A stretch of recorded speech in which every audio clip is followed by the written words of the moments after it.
Nzambe asali grâce, merci. Donc, comme il y a un moment moko eza critique na ndenge ya kosakana te. Tous en a besoin de bino, sinon le pays va vers l'inconnu. Ok. Bon, mon kaka gouvernement budgétivore au babimisi wana. Et zo l'accent que ego ça le loko mon côté. Comme je vous avais bien dit que rien que le budget à fonctionnement, il y a gouvernement, c'est 662 millions de dollars américains. Vous vous rendez compte? C'est plus que 1 milliard. Donc, on peut diviser 3 fois seulement, 4 fois pour diviser le budget à pays. Alors, chaque ministère aura quoi comme budget? Il faut foutre à battre, il faut fonctionnement. Le ministre wana miyibi au sakanate. Vous voyez où nous en sommes. Et pourtant, ça est tout le contraire de ce que Félix avait dit.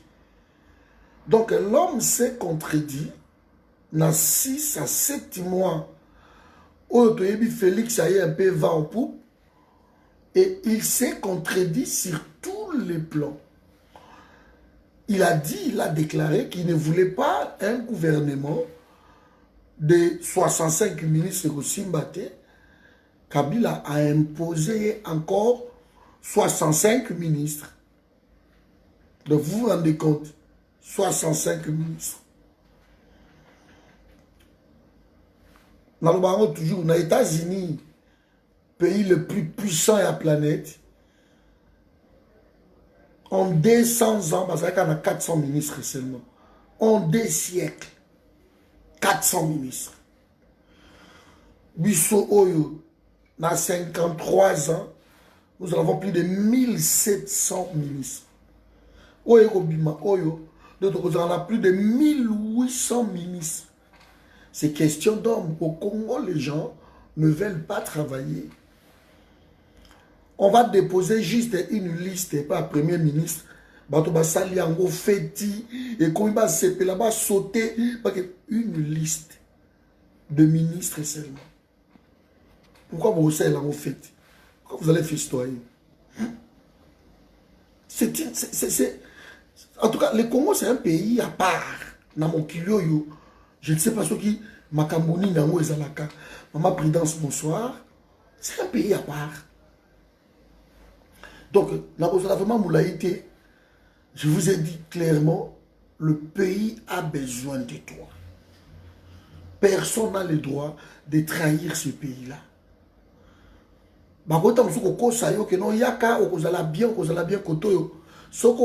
Tu vas t'enfoncer. Parce que rien de bon ne sortira là-bas. Je suis passé ce soir pour te donner conseil. Rien de bon ne sortira là-bas. On va te faire miroiter des choses. Mais est-ce que tout le monde doit vendre son pays à cause il y a Bambongo? Ok, tu ne feras rien. Non, quand j'ai créé le forum il y a 4 ans, c'était simple. Il faut une autre génération. Ouais, merci Maman Nanga et Jean Chungu. Il faut une autre génération de gens qui peuvent sauver l'Afrique, le Congo demain. Donc, il va tout au bazar sans corruption. Il faut une génération là. Et bateau bazar sans corruption, il y a au moins, il y a on a pas tous vivre bien. S'il y a quoi que ce soit, tu es payé, tu vis. Tu travailles, tu vis. Tu veux vendre ton pays, pourquoi? Parce que Félix Agotra, il va faire quoi? Même si ce gouvernement est appelé à sortir. Mes amis, je vous le garantis. Déjà, dans le niveau de Bango Moko, il y a une guerre au sein de l'UDPS. Ils ne s'entendent pas. Scission et Koti entre UDPS, il y a Poto. Et puis, au bazar en Afrique. L'Afrique bâtit une barrière, mon copain. C'est pour cela qu'en Europe, tout le monde commence à dénoncer gauche-droite, gauche-droite. J'ai pris mon temps ici à vous préparer. Dans ma Kambo et Koya. Les gens qui me suivent depuis toujours, vous savez, que conflit post-électoral et Zagamakas. Et toujours continuer bandeko na ngai. Même si le mettait 200 ministres, et là comme longa et kobimati. Tous en a 26 provinces. Tout ça qui statue moko to publié qui a 500 ministres, 109 sénateurs, 26 provinces, donc 26 gouverneurs, 26 vice-gouverneurs. Mais il faut qu'on y ait que sur 500 sénateurs, et pardon, 500 députés, il y a aussi 500 suppléants. Il y a des députés, 500 directeurs, il y a des cabinets dans Bango. Il y a tout ça, 500 peut-être chauffeurs. Il y a 500 jeeps. Au Bagosombe la Bango, moyennant mon président déjà 60 à 100 000 euros. Vous vous rendez compte? Et leur salaire de 13 000 est dépassé même en France. Les députés en France, ce sont des pays. France est la 5e puissance économique. Il y a monde. Mais les députés ici, vont payer 6 000, 7 000. Et pas un abuso, toujours qui est de wapi.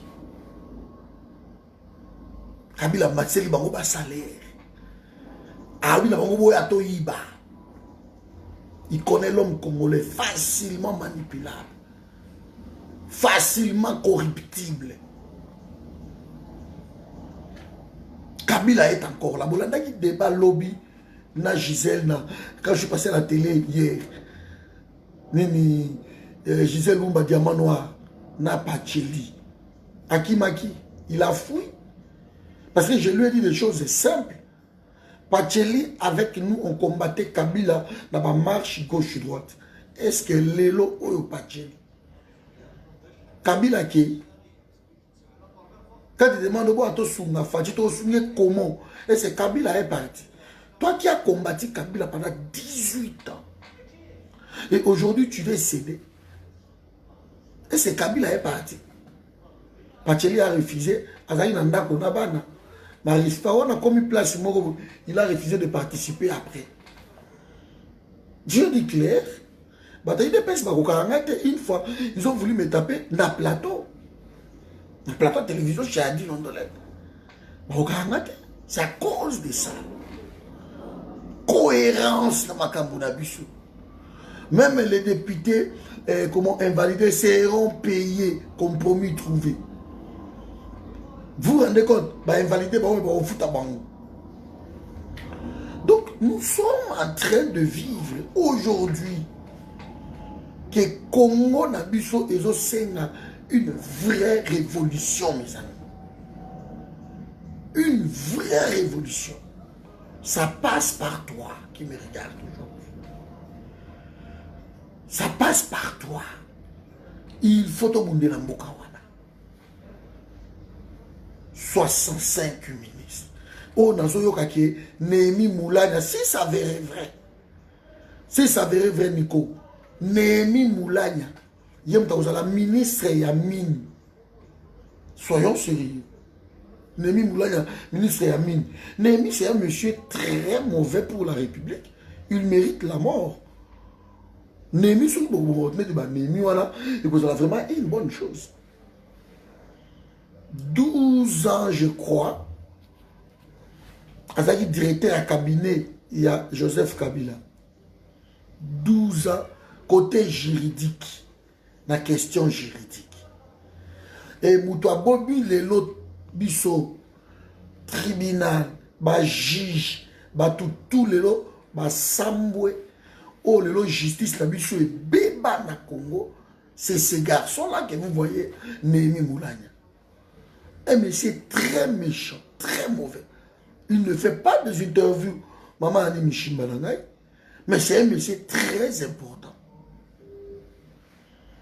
Côté Kabili. Némi Moulania, ce sont des personnes à abattre, lobby. C'est un Congolais. Ce sont des personnes à abattre. Ils ont détruit la justice. Aujourd'hui au Congo, s'il n'y a pas la justice, c'est Némi Moulania. Et c'est lui, elle dire. Elle dit il y a FCC. Ces gens-là,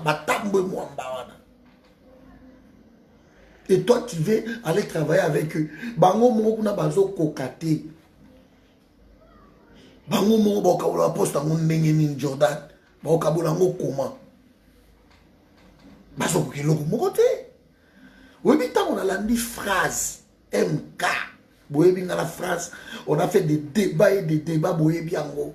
Ba kokaka ate ba kima akaka ngai. Parce que pour le débat, il faut ça makasi, hein. Politique, il va y avoir tout. Il faut ça makasi. Oza ilombe. Phrase à ABC Félix Tshisekedi boy. Vidéo ils allaient na publier qui Abi Félix Tshisekedi faut yeba qui est na Congo. Quand ça vous boisa qui wana akenda. Mobutu za qui wana akenda. Ça c'est phrase on arrive ça Félix. Musée aye akei. Joseph yo an akei. Félix yope orokende. Je vous remercie à Miyaki. Quand j'ai entendu ça, Nabi, quelque chose comme Banakoto. Quand l'UDPS demande à Félix de démissionner, ma communicateur na bango, mes amis, il y a quelque chose qui ne va pas. Donc, comment y a ngaina yo, Constance Nabissone et zo salaki, bango va comprendre quelque chose. À part des insultes, oh, on nous insulte, maman, ma mère à Sambois. Ma papa va Sambois. Kofika. Tout argument au bazar nango, et ça comme insulte. Ils n'ont rien d'autre que ça. Rien d'autre. Voilà mes amis. Doit-on continuer dans un comportement à Bajarouana? Je ne pense pas. Je ne pense pas. Donc, continuer la constance, tout travailler. Peut-être tu vois qu'on ne travaille pas. Mais on a travailler. L'Internet est un outil à ne pas négliger de nos jours. Et ça, c'est ma cambouibili. À ne pas négliger. Si vous avez un IDPS, vous avez un signe, un temps. Parce que ndaku oyo Bible lobi yango ndaku oyo bana ya ndaku baza ko bunda na bango moko baza ko swa na bango moko eza ya kokufa. Eza ya kokufa. Donc les 65 ministres na yoki na immeuble intelligent wana bango tout bakozana immeuble moko. Apparemment immeuble intelligent des conneries comme ça. Bango tout bakozala na immeuble moko. La cabinet la bango yango. Ils seront surveillés, je vous l'ai dit. Déjà Kabundi a bandé dans l'Assemblée nationale. On lui a imposé son directeur de cabinet, un Rwandais. Un Rwandais. Dans la vidéo, il y a 2 ou 3 jours, il y a Wakan Chavanda, il a dit ça clairement. Je crois mon général, général Baboula a publié. Amiral Lazare. On lui a imposé un Rwandais. Donc, comment on a battu le ministre, mais directeur à cabinet, on a dit des pèses. Oh, vous avez rêvé ma poste, tous les ministères, ma poste, vous êtes en train de rêver, mes amis. 37 ans d'élite, vous ne pouvez pas tomber aussi bas comme ça. Ça, c'est incroyable. 37 ans d'élite. Dans le gouvernement, on n'a pas peur, on n'a pas bundaté. Parce que Félix, en arrivant là, il a eu quand même quelques alliés. Quelques alliés, oh, bah, tiens, moi, boulou, yéké, moi, la pousse. Félix va leur donner, il vous restera quoi? Si 23 postes, oh, bah, il vous restera quoi? Parce qu'il faut pas Kabola yango. Et bah, directeur, il y a un cabinet, ne rêvez pas que non, et bah, tu es Kabunde ou Kabouya, ministre, ensuite, directeur, moi, cabinet, tu que non, les chétaviens, jamais. Jamais. Au moment où vous avez besoin de négocier, quand vous négociez en position de faiblesse, ben, tout ce qui est Sabino, beaucoup de Bonsoir Benita Bendel. Tout ce qu'on vous donnera, bonjour, de Félix Tshisekedi dit lelo dans la position de faiblesse dans la négociation. De haut tout bakoye, Félix, il faut tout ça là à quoi accepter Yango. Il va accepter. Alors quand les gens rêvent, ils sont en train de rêver, que non, Félix Akomawana, il va destituer, il va faire ceci, vous êtes en train de rêver. Félix est en position de faiblesse parce que Aza déjà n'a peuple été autour de lui, il n'a pas le peuple. La légitimité crise est grave. Vous savez pourquoi Kimbuta na Kabila pendant ce temps-là, ba ordre moko ba loi moko ba voter moko tolungi mituka vola droite tolungi ba esprit de mort tolungi boité, mais ça n'a jamais été respecté. Pourquoi? Posez-vous la question. C'est à cause de la légitimité. Quand tu n'es pas légitime, si tu as voté, quand tu donnes tes ordres là, ça ne m'engage pas. Je ne t'ai pas voté. Je ne t'ai jamais donné ma voix. Parce qu'en donnant la voix à une personne, c'est que tu lui fais confiance. Que celui-ci, ce qu'on appelle si même loi moko boye, n'a pas accepté parce que ça moutounanga oyo n'a voté qui. Donc vous avez vu ça où dans le monde entier? Qu'un gouverneur et la ville à l'objet, désormais je ne vais pas tel. Il y a un papa et Kofalouba qui a un papa et Kofalouba à l'objet clair, à l'objet, mais si on commet dans un pays où sous ça, aux législations, on a un lobby que voiture, volant, droite et coco tâté, il coco tâté. Mais pas chez nous. Chez nous, tant qu'on va faire la loi, les gens ne le respectent pas. C'est simple, parce que boza légitimité. Alors c'est ce qui va arriver à Félix, de bozo monaye, na batunaye touana. Bah au coup la désobéissance civile à un niveau pas possible. Et c'est par là qu'il va échouer. Vous voyez la fiction te bandeko. Politique, il y a Congo, et ça fiction, c'est une réalité. Donc la mouka doit être soudée. Na ndenge tozo kendelaka makambo oyo. Soki nzamba che biso maboko et répéter. Quelqu'un m'a dit que soki lelo gouvernement nezo bimate parce que babanda iko tante nyoso tu ba débaucher ba poids lourd na kati ya la mouka. Malheureusement pour eux, ba poids lourd ba boy na bango kokende. Alors ba yoko ba luka faire ba matungulu. Ba musanya musi ba kei. Bon monite kokena bango ba kei, est-ce qu'il impact ça là? Rien. On ne parle même plus de ba limwe mbala moko. Matungulu azo publier ça na Abidjan. Akikuta na batu pas ça lobby na po ba voter kuna. Donc ça c'est l'homme politique congolais. Il faut changer ces gens-là. Et ça passe par nous. Comme tout le monde a. Balumumba, 30 ans, 32 ans, papa wana, tango va décider qu'il va servir le pays. Parce qu'il a responsabilité. Premier ministre dans la trentaine d'années. Dans le âge d'ailleurs. Qu'est-ce qui t'empêche au sein politique? Qu'est-ce qui t'empêche de mettre les choses en ordre? Parce que nous allons retrouver ces gens-là. Donc retrouver Bango. Député peut-être qui cumule un mandat.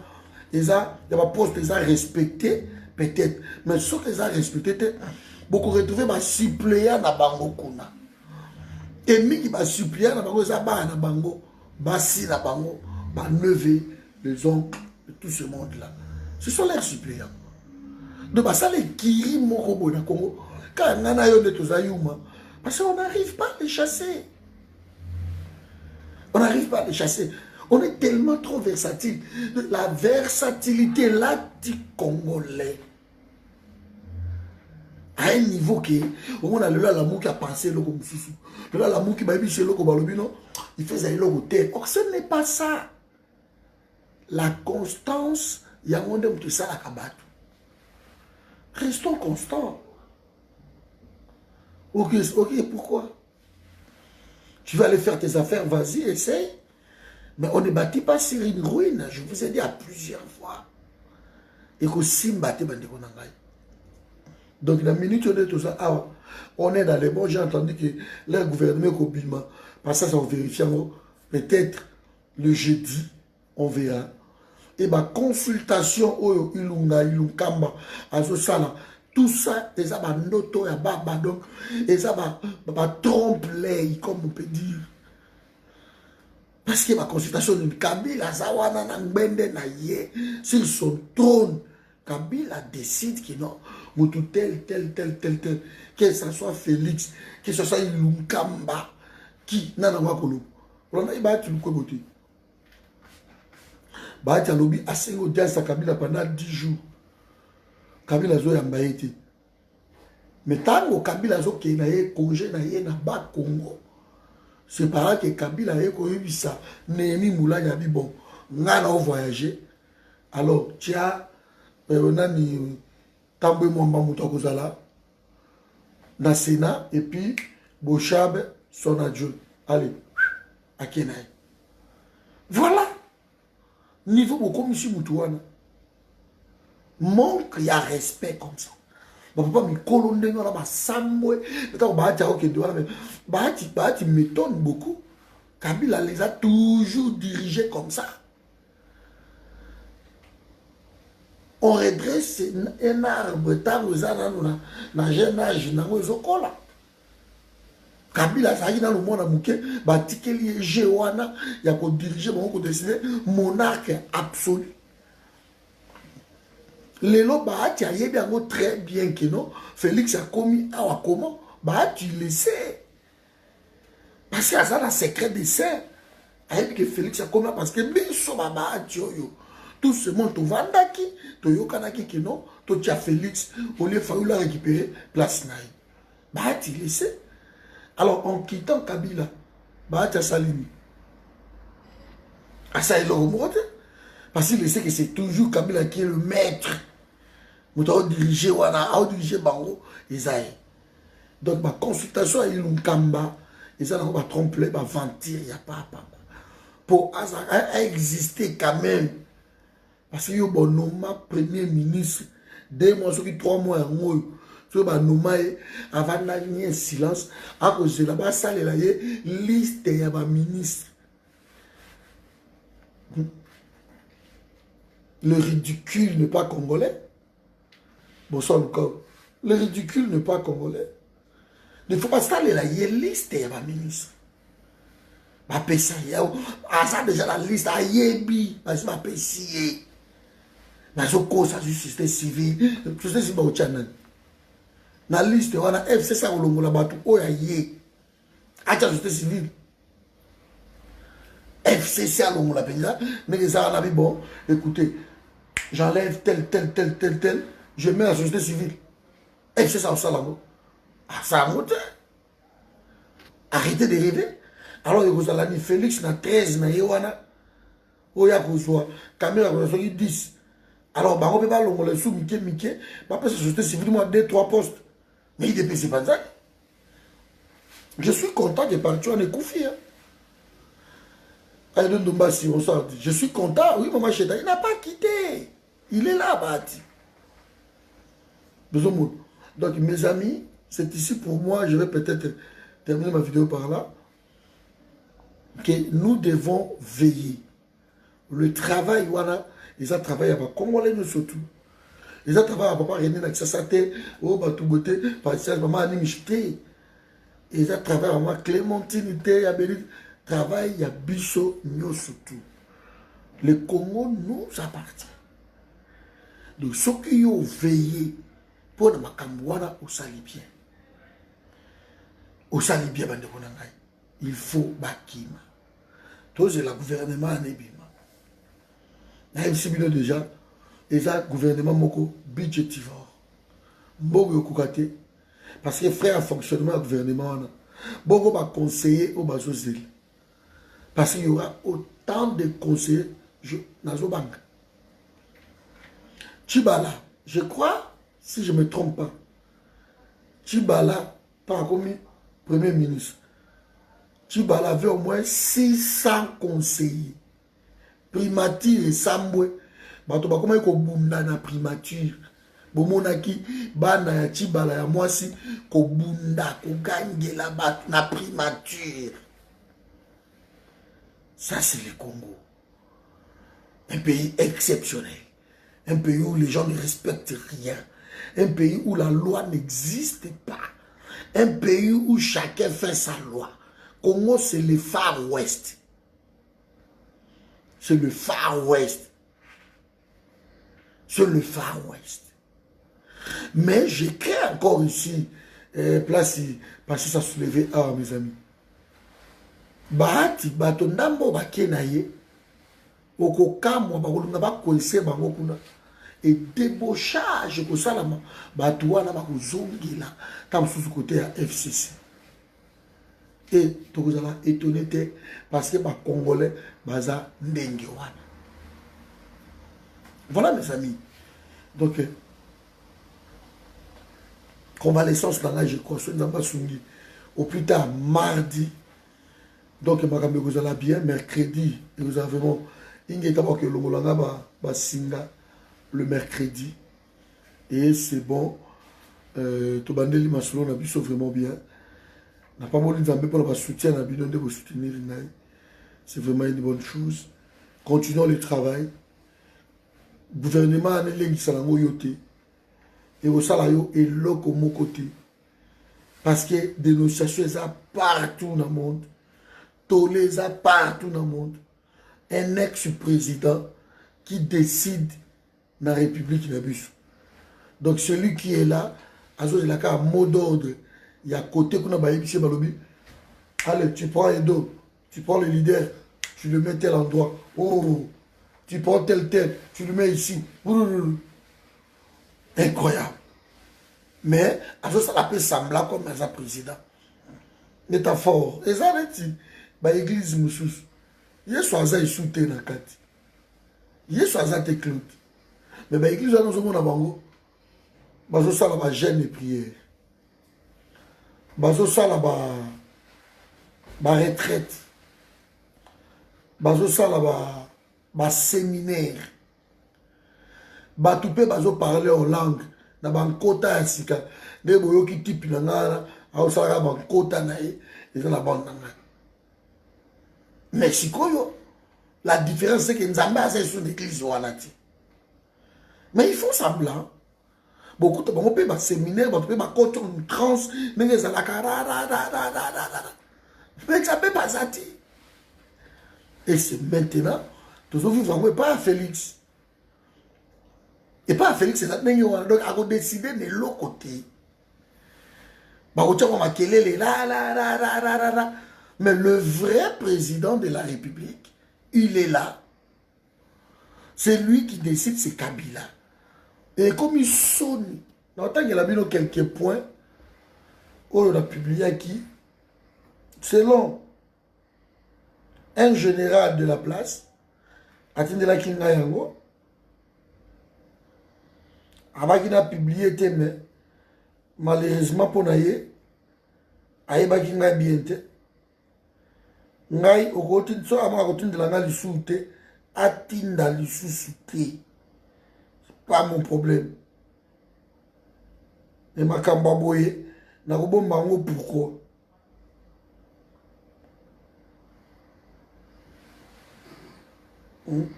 Ma salio confiance.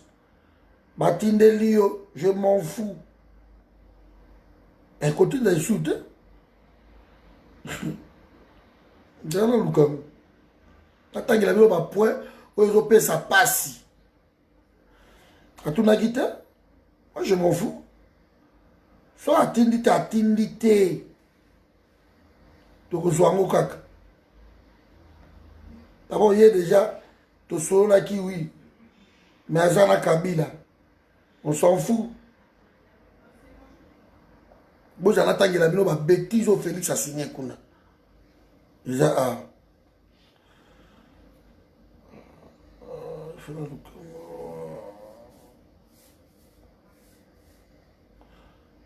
Bozala Lukango, On a dit quelque part.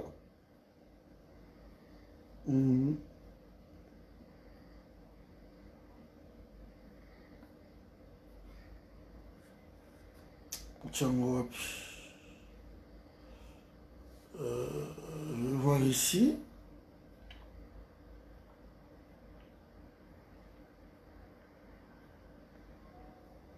Bon, j'ai un de la patience. On a tellement un message qu'il ne faut pas se tromper.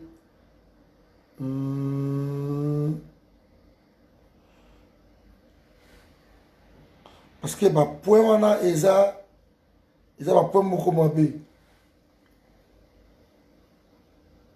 Mais comment on a effacé un autre?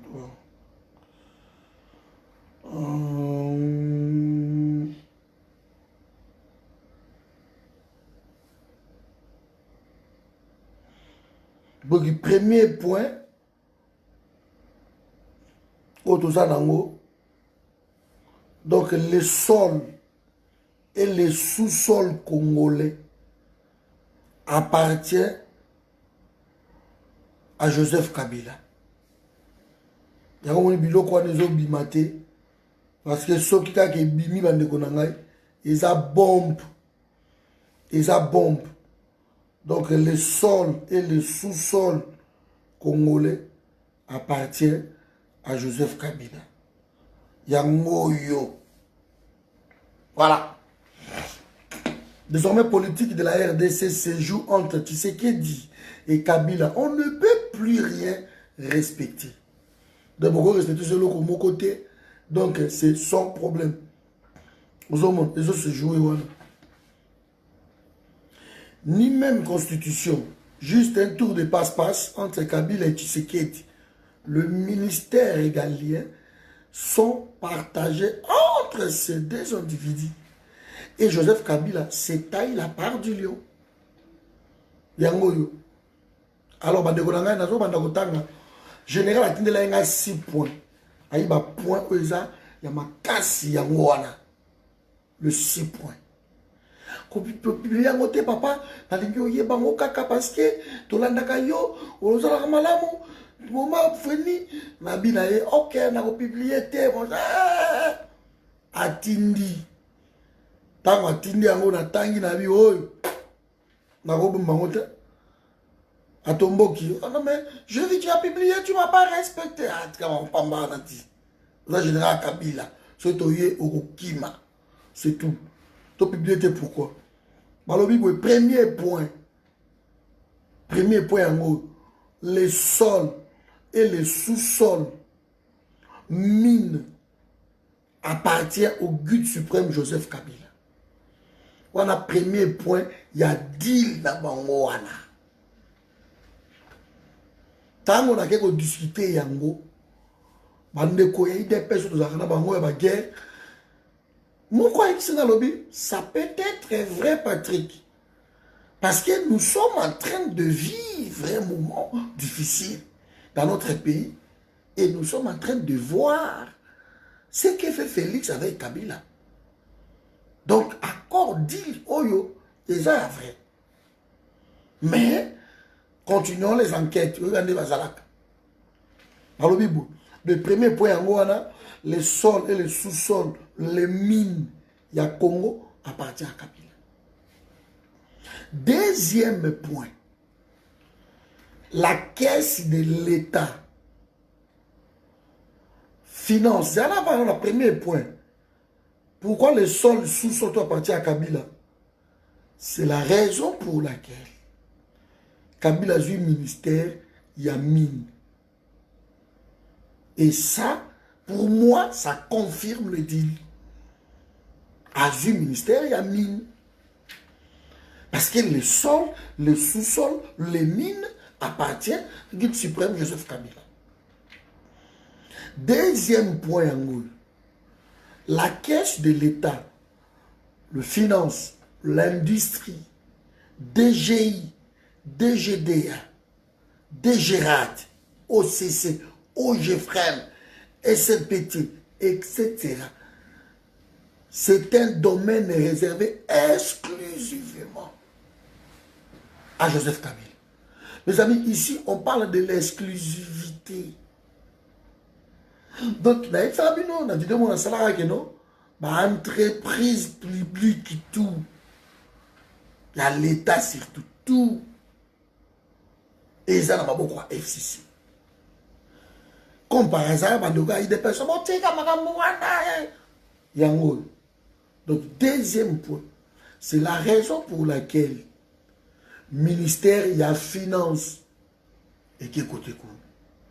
Parce que surtout il y a l'État et qui écoute quoi. C'est la raison pour laquelle, au deuxième point, c'est la raison pour laquelle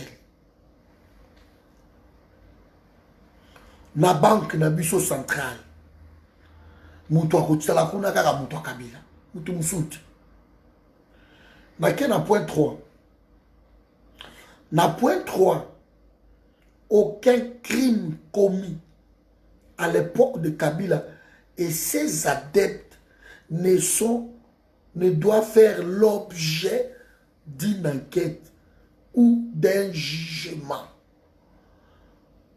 Il y a Wapesi Bango, ministère, il y a justice. Parce que crime mon côté de Babocham, Baboma Batu. Lumanu, professeur Lumanu. De Baboma Batu, crime mon côté, et que ça là, objet, il y a poursuite, il y a enquête. Il n'y a pas de réconciliation sans la justice dans un pays.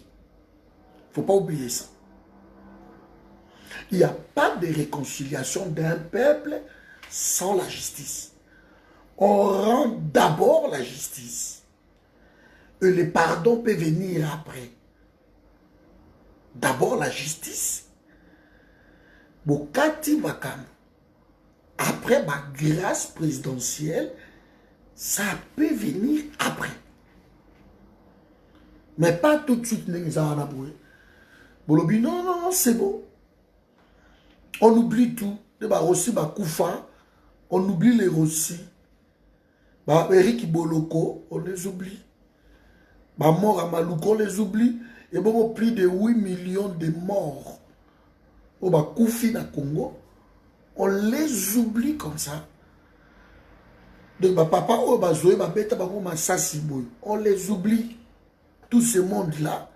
Parce que Félix, pour son avidité, pour sa cupidité, avec aussi que ces gens-là ne seront jamais poursuivis.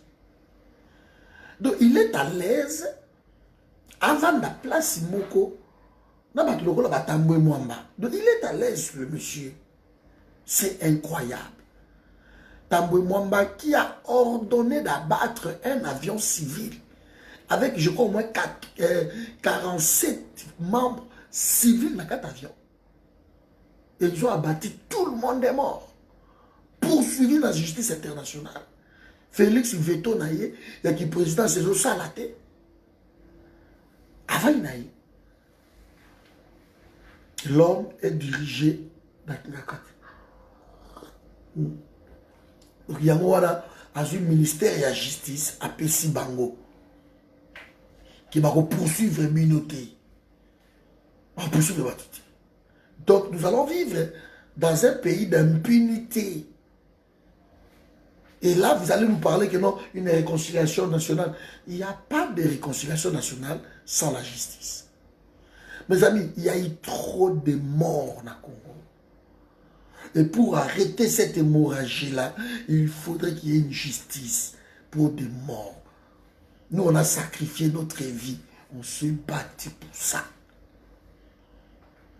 C'est à cause même, il y a un point local là-bas, que je ne peux pas travailler. Je ne peux pas. C'est à cause de ma point local là-bas,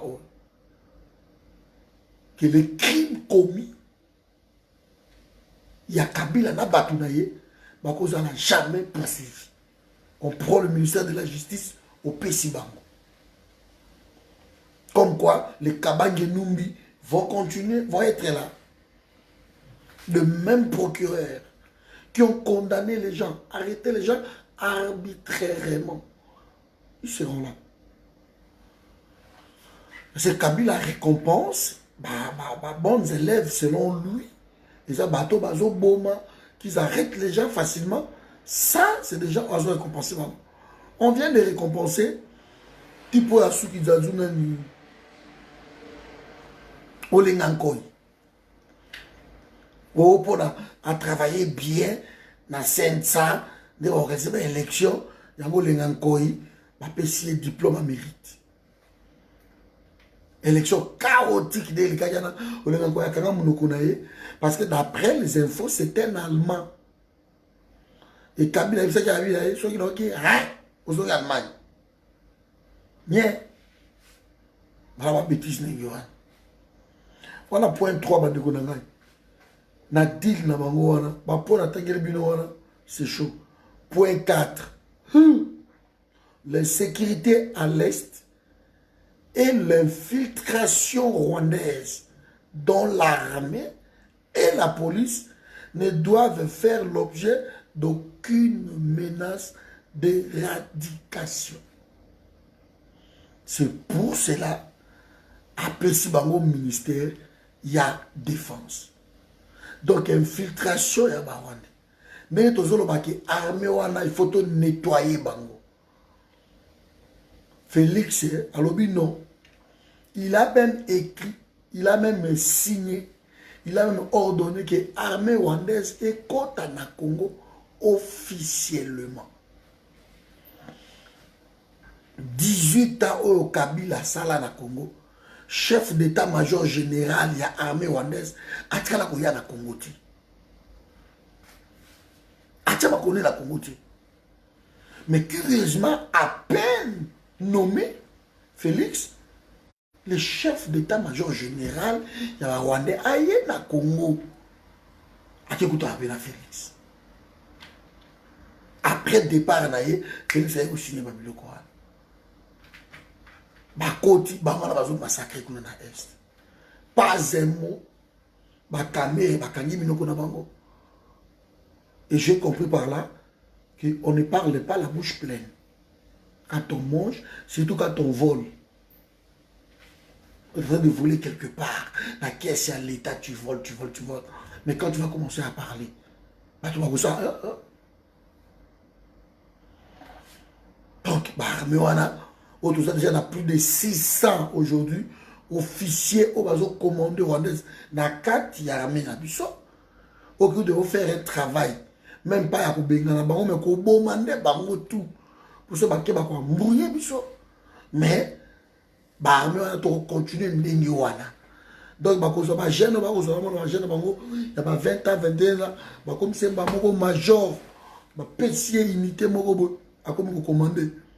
Nous allons nous retrouver dans chaque commune, dans la souciat, bon, on va commander dans bango et que vous allez battre Bikoloa.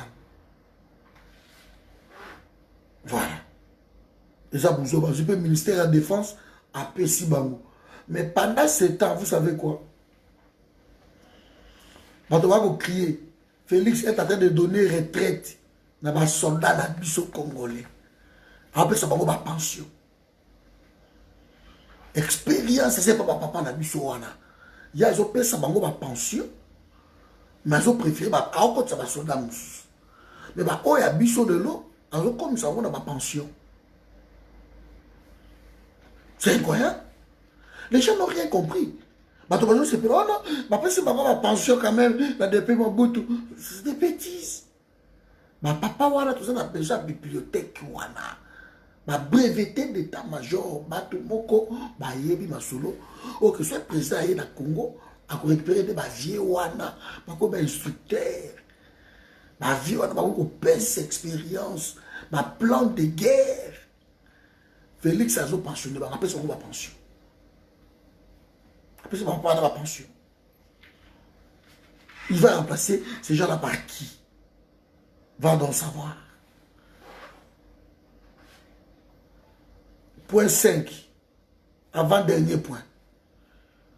Aucune stratégie de développement de la RDC ne doit être définie et exécutée sous le mandat de Félix Tshisekedi. en présence de Joseph Kabila. Donc, au moins, ministère, moko, l'équipe ministère est tout presque dans le Congo. Ministère, il y a plan. Kabila a blindant. Il y a Olivier Kamita, le dernier ministre à plan, avec qui, c'était lui. Au bâti ma élection, au l'autre élection, au ministre à plan, c'est Olivier Kamita, toi. Le l'autre a maquillé là, bra. Ministère à plan. Mais il y a même de 6 000 madame surtout. Donc, ils ont beaucoup décidé de développement à pays. Ce qui Kabila a décidé de Félix Akolobelo, il faut Kabila approuver Yango. Et puis, dernier point. Nul ne peut se permettre de diminuer ou affaiblir l'influence du Rwanda et l'Ouganda au Congo. Ministère de la coopération régionale. Il y a un PC Bango Yango. Ministère de la décentralisation. APC Bango Yango. Alors, vous avez vu tant que Félix a eu pouvoir, tout de suite, lié na école Rwandais. Ake Ouganda, ake Rwanda, ake Ouganda, ake Rwanda, ake Rwanda, ake Rwanda. Mais vous cherchez quoi encore? C'est ça. Na point 6. A combien de traîner que les gens diminuer l'influence Rwandais. Il y a un pays où on a le Congo. Donc ce pays-là va conduire au Kagame. A comme ça, là, éloge à Félix partout. A préféré que Félix que Kabila. A préféré Bango. Parce que Félix, depuis ailleurs, Fungole Bango va porter Banini. L'accord de l'Emera, Félix est en train d'entériner ça. Si vous avez raison, Nini, non. Moi, je suis moko. Parce que crime commis, dans moi, nandaku, ils n'ont pas pardonné plus que Mopaya ou Tilibata. Maintenant, ils ont trouvé marionnette moko boy. Moi, nandaku, de Motaye ko boma Congo. Moi, nandaku. Va donc savoir, mes amis. Voilà, c'est pour cela qu'on a mis le ministère de la décentralisation. Ministère il y a plan. Va garder yango. Pourquoi va garder yango? Parce que ça va plus le Coran. Ça va plus le Coran. De bota à ce que le point on a la tangue de bino. Ce qui point on comprendre les gens 1-6. Si on comprend de tout, si on commet nous avec cordon à comprendre de tel point tel. Je peux recommencer vite pour toi. Parce qu'il nous reste 3 minutes pour aussi cette mission. Vous voyez les amis? Donc, si nous n'allons pas travailler avec Félix Tshisekedi, ce n'est pas parce que tous les gens ont bête, tous les gens aînés, tous voilà, tout ce qu'ils peuvent dire, raconter. Mais parce que nous ne pouvons pas que Sanganana Bango pour nous trahir le pays. On ne travaille pas avec des traîtres. Oui, on dit qu'on rejoindre Félix parce que ça moine tout. Allez-y, tu es libre. Mais il y a qui non. Tant qu'on rejoindre Félix, il y a qui na mutu na yo obomi ba tu belé. Parce que Félix il n'arrangera rien à Congo. Tant que la Kabylie est encore là, quelque chose à malame kobimate. Et Kabila côté que Félix va travailler à réussir. 100 jours, il y a moi. Bato babi au 100 jours. Maintenant, bah, jouer à Guima Mogo. On ne peut pas changer le Congo dans 7 mois. Mais Mouzé Laurent Désiré Kabila. Je ne parle même pas d'un mois, 10 jours. Attends l'histoire. 10 jours. En matière de salaire, salaire, tout collier, bongi. Na 10 jours. Première année, surtout, je crois, à 14 milliards, je crois, la dette dans FMI, après Simbongo, tout. La période, il y a musée, Musée a dirigé Bisso sans aide occidentale. Sans aide. Ba FMI, ba Banque mondiale, ba nani, ba Pesambo, na musée boya. Et la première année, dans le musée boy, musée ko sala bénéfice à 27 milliards de dollars. Et on permettre à salaire qui toko à créer un service national. Donc, développement pays. Mais moi, dans 10 jours, je vais retrouver un sourire. Dans 10 jours, tant que je vais aller à l'objet qui est bandal, je vais vendre des sous dans ma raïté, dans ma taxi bis, chauffeur, tout ça au coach au kangi. Tellement ça y a la légitimité à peuple. Peuple, la légalité, si vous voulez. Bou, malamoko, boto, c'est l'équimbeka. Moto tout à la queue, le lieu. Musée. Salité, ça c'était l'autre côté. Kabila, en arrivant, a bomi tout. Il a tout détruit. Ce que le musée avait fait. Tout a bomi. Parce que on a tracé sur un musée de l'eau Congo, ils ont développé le niveau au Sakanati. Mais il a tout détruit. Mais Félix a eu le salaire, ils ont payé. La souffrance basse sont pleins. Les gens pleurent du jour au jour. Tous les élèves en septembre en gratuité à l'école, on va voir à Ozambo pour payer des enseignants. Ozambo, pour qu'il y ait gratuité, il faut que l'enseignant va bien payer. Mais c'est constitutionnel. C'est constitutionnel. L'applicabilité dans ma commune Congo, ça pose un problème. Voilà mes amis. Donc aujourd'hui, je tenais vraiment à vous le dire. Ceux qui vont on va revenir longuement dans ma Cambouana. Et là, on a vu, le ministère du Tourisme et Voyage a gardé Yango. Parce qu'il va sortir à Quito. Est-ce qu'il y a besoin d'avoir une question?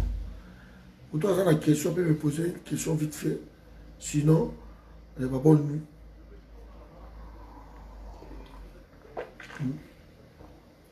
Dans la séance,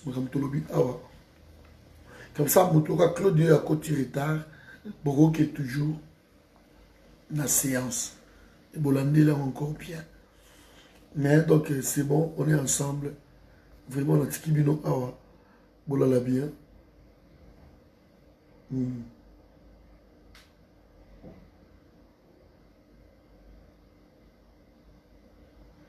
Ouais, ouais.